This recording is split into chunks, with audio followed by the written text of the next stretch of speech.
पूरी कहानी एक बार जरूर पढ़ें। जब एक व्यक्ति ने किए साक्षात भगवान राम के दर्शन, एक लड़का अपने बुजुर्ग माता पिता के साथ गांव में रहता था। बीमारी की वजह से माता पिता दोनों का देहांत हो गया। अब लड़का अकेला रह गया। लड़के ने सोचा, मुझे तो कुछ भी नहीं आता, अब मैं कैसे जीऊंगा। गांव वालों ने उसे बताया, गांव के बाहर जंगल के पास एक आश्रम है जहां एक ऋषि और उनके शिष्य रहते हैं। वहां जाओ, शायद वहां तुम्हें कोई काम मिल जाए। लड़के ने आश्रम जाकर ऋषि से प्रार्थना की कि मुझे आश्रम में जगह दीजिए। ऋषि बोले कि तुम्हें क्या काम आता है। लड़के ने कहा, मैं गाय चरा सकता हूँ। ऋषि बोले, ठीक है, आज से तुम आश्रम की गाय चराया करना। लड़के ने कहा कि लेकिन मेरी एक समस्या है। मैं एक बार में 2.5 किलो 2.5 किलो भोजन करता हूँ। मुझे पैसे नहीं चाहिए, मुझे सिर्फ पेट भर भोजन दे दीजिएगा। ऋषि मुस्कुराकर बोले, खाने की कोई समस्या नहीं है, आश्रम में भरपूर भोजन है, तुम जितना मर्जी खाओ, लेकिन आश्रम का एक नियम है, वो तुम्हें भी मानना होगा। लड़के ने कहा, क्या नियम है। ऋषि बोले कि आश्रम के सभी लोग भोजन करने से पहले भगवान से प्रार्थना करते हैं कि हे भगवान, पहले आप खाओ फिर मैं खाऊंगा। तुम कल से गाय चराने जंगल जाओगे तो वापस आने में तुम्हें समय लगेगा, इसलिए तुम आश्रम की रसोई से 2.5 किलो कच्चे चावल, आटा, सब्जी लेते हुए जाना और जंगल में ही भोजन पकाकर पहले भगवान को खाने को कहना, फिर तुम खाना। लड़के ने कहा, ठीक है। ऋषि बोले, तुम 2.5 किलो भोजन खाते हो, इसलिए आज से तुम्हारा नाम अढ़ैया। अगले दिन 2.5 किलो कच्चा भोजन लेकर अढ़ैया गाय चराने जंगल निकल पड़ा। जंगल में उसने भोजन बनाया और वो खाने ही वाला था कि उसे ऋषि की बात याद आई कि पहले भगवान को खाने को कहना है। अढ़ैया ने आंख बंद करके कहा, ऋषि के भगवान, आओ पहले तुम खाओ।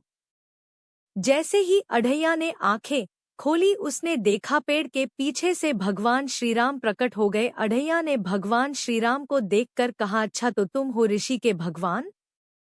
भगवान श्रीराम ने मुस्कुराते हुए सिर हिलाकर हामी भरी। अढ़ैया ने कहा, तो क्या तुम यहीं जंगल में पेड़ों के बीच ही रहते हो। भगवान श्रीराम ने फिर मुस्कुराते हुए हामी भरी। अढ़ैया ने कहा, ठीक है, पहले तुम भोजन कर लो। देखते ही देखते भगवान ने सारा भोजन समाप्त कर दिया। अढ़ैया उदास होकर आश्रम लौटा और आकर ऋषि से बोला, आपने बताया नहीं कि आपके भगवान सारा भोजन खा लेते हैं। अब मैं कल से 5 किलो भोजन लेकर जाऊंगा ताकि मुझे भूखा ना रहना पड़े। 2.5 किलो मेरा, 2.5 किलो ऋषि के भगवान का। ऋषि को लगा अढ़ैया खाने के लालच में झूठ कह रहा है, पर फिर उन्होंने ये सोचा, खा लेने दो, हमारे पास बहुत अनाज है। अगले दिन अढ़ैया 5 किलो भोजन लेकर जंगल गया और भोजन तैयार करने के बाद आंख बंद करके बोला, ऋषि के भगवान आओ, पहले तुम खाओ। अढ़ैया ने जैसे ही आंखें खोली, भगवान राम और माता सीता सामने खड़े थे। अढ़ैया ने भगवान से पूछा, आपके साथ देवी कौन है। भगवान बोले, मेरी पत्नी है जानकी। भगवान श्रीराम और माता सीता ने सारा भोजन समाप्त कर दिया। अढ़ैया फिर उदास होकर आश्रम आया और ऋषि से बोला, आज तो आपके भगवान के साथ उनकी पत्नी भी आई थी, शायद उनका नाम जानकी बताया था उन्होंने। अब कल से मैं 7.5 किलो भोजन लेकर जाऊंगा ताकि मेरे लिए भी कुछ बचे। अगले दिन अढ़ैया ने जंगल में भोजन बनाकर फिर भगवान से प्रार्थना की, ऋषि के भगवान आओ, पहले तुम खाओ। तुरंत भगवान राम, माता सीता के साथ लक्ष्मण जी भी उपस्थित हो गए। अढ़ैया ने पूछा, अब ये महाशय कौन है। भगवान श्रीराम मुस्कुरा कर बोले, मेरे छोटे भाई लक्ष्मण है। तीनों ने मिलकर फिर भोजन समाप्त कर दिया।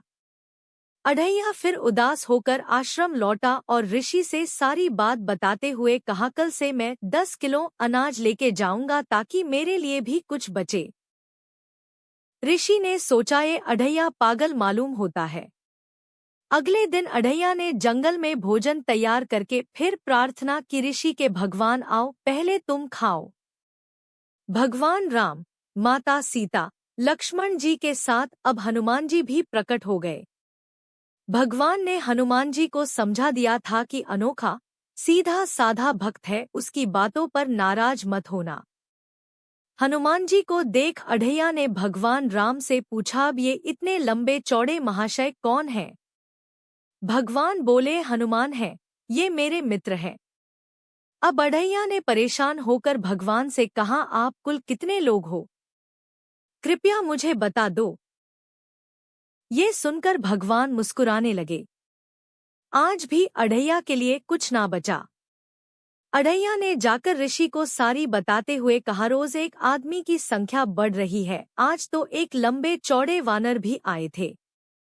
कल मैं 2 व्यक्तियों का अधिक भोजन लेकर जाऊंगा ताकि उनके साथ कोई आए तब भी मेरे लिए बचे। अढ़ैया की बातें सुनकर ऋषि मन ही मन सोचने लगे, क्या सच में भगवान इसे दर्शन देते हैं? ऋषि अढ़ैया से बोले, तुम्हें भोजन ज्यादा करना है करो, लेकिन ये झूठ हमें पसंद नहीं। अढ़ैया ने कहा, मैं झूठ नहीं कह रहा, कल आपको अपनी बातों का प्रमाण दूंगा। अगले दिन जब अढ़ैया ने भोजन बनाकर प्रार्थना की तो श्रीराम, सीता जी, लक्ष्मण जी, हनुमान जी के साथ भरत और शत्रुघ्न भी पहुंच गए। अढ़ैया ने कहा, अब ये 2 नए लोग कौन हैं? श्रीराम ने कहा, ये भी मेरे भाई हैं।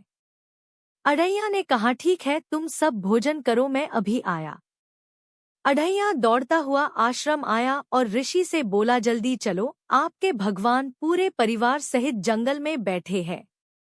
आप ही जाकर उनसे पूछ लो कितने लोगों का भोजन बनाना है, क्योंकि मेरे लिए नहीं बचता। ऋषि जैसे ही जंगल में गए उनके होश उड़ गए और उनकी आंखों से लगातार आंसू बहने लगे। वो राम राम राम कहकर हृदय से रोने लगे, क्योंकि सामने भगवान श्रीराम अपने पूरे परिकर के साथ बैठे थे और अढ़ैया के हाथ का भोजन कर रहे थे। ऋषि बोले, भगवान पूरी उम्र बिता दी आपकी एक झलक पाने के लिए, लेकिन आपने कभी दर्शन नहीं दिए, लेकिन आज आपने पूरे परिवार सहित दर्शन दिए, वो भी इस अढ़ैया की वजह से। भगवान, आपने इस अढ़ैया को दर्शन दिए, जबकि बड़े बड़े साधकों के कई जन्म बीत जाते हैं, आपकी एक झलक पाने के लिए इस अढ़ैया ने तो कोई साधना भी नहीं की। भगवान बोले, जो दिल का साफ होता है, जिसमें अहंकार नहीं होता, जिसका दिल प्रेम और सच्चे भाव से भरा होता है, उसे दर्शन देने में मैं देर नहीं लगाता। अढ़ैया बहुत ही सच्चा और अहंकार रहित भक्त है। याद रखना, भगवान तुम्हारा भाव देखते हैं, साधना और अहंकार नहीं। आज ही के दिन 22 जनवरी 2024 को अयोध्या में भगवान श्रीराम के मंदिर का उद्घाटन हुआ था। कहा जाता है 108 अंक शुभ होता है, तो आज इस पावन पर्व पर इस पोस्ट पर 1,08,000 लाइक, 1,08,000 राम राम कमेंट और 1,08,000 शेयर कर दीजिए। टारगेट बड़ा है, लेकिन यकीन है आप पूरा कर देंगे। आज के शुभ दिन पर भक्त अढ़ैया की ये कथा हर किसी को दिखनी चाहिए, इसे शेयर करना आपकी जिम्मेदारी है। दोस्तों, एक और बात, सोशल मीडिया पर लोग वासना और नग्नता फैलाने वाले लोगों को फॉलो करते हैं, लेकिन इतने अच्छे अच्छे महान भक्तों की आध्यात्मिक कथा और विचार आप तक पहुंचाने के बाद भी आप हमारे एक कदम सफलता की ओर पेज को फॉलो नहीं करते। ऐसा क्यों? जरा अच्छे कामों को भी सपोर्ट कर दिया कीजिए। हमारे एक कदम सफलता की ओर पेज को फॉलो किए बिना मत जाना। हमारा पेज आपका फॉलो डिजर्व करता है। पूरी पोस्ट इतने प्रेम भाव से पढ़ने के लिए आपका शुक्रिया।